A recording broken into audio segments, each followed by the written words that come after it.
Today we cover the waifus of Dead Rising 1, where we play as Fred. It's Frank West. And meet some interesting waifus along the way. Enough with the intro, let's jump right into it. Some story spoilers for Dead Rising 1. Starting off, we have Jessica McCarney, or Jessie for short.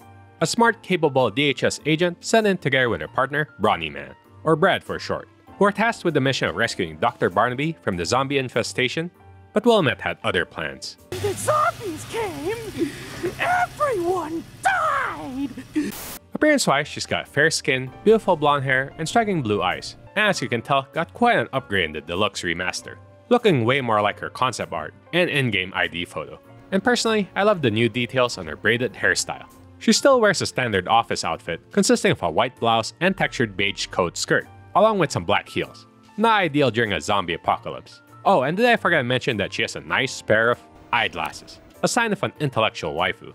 With everything that's going on, Jessie manages to stay composed during this challenging time, which you could say is unusual when compared to the other panicked citizens of Willamette. Focus on helping where they can, her main duty is keeping a close eye on the monitors, while occasionally trying to reach out for help. Her diligence does eventually bear fruit, as she was able to spot Carlito dragging Dr. Barnaby, and funny enough, Carlito being the one dragged. I think it's Carlito. With the help of Frank, she eventually made contact with HQ, which really progressed the story. When Brad came back injured, Jessie was quick to act. Brad! Oh my god! And demonstrates proper first aid, with the help of Frank, of course.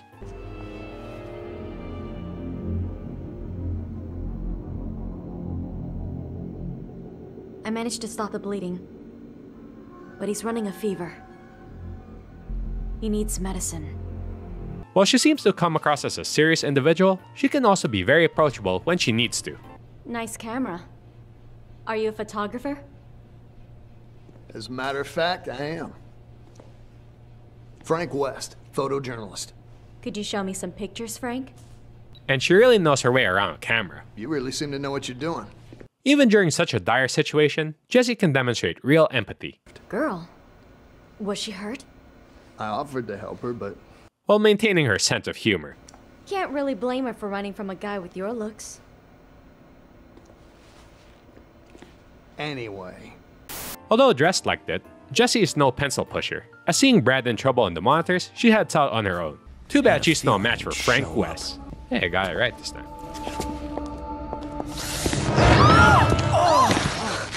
God, it's you. Where we see that she was armed this whole time, but thanks to her heels, has to give Frank her handgun, who's probably a better fit anyway. You know how to use this? Kinda. I've covered wars, you know. A few moments later. I've never fired at a person. While we never get to witness Jessie's fighting skills, fans will know she can take down a Special Forces soldier all on her own, even if she did lose to the senior Dr. Barnaby. As soon as Brad gets his hands on that terrorist, I guess it'll be case closed, huh? Ever the optimist, Jessie. Our next waifu is the 27-year-old Isabella Keyes, the beautiful and seductive. Hey, this is no time to ogle pretty girls, son. You looking to get yourself eaten alive by zombies? What? Did you just say zombies? As I was saying, she's the beautiful younger sister of our main villain, and although we save her, our first encounter is rather intense.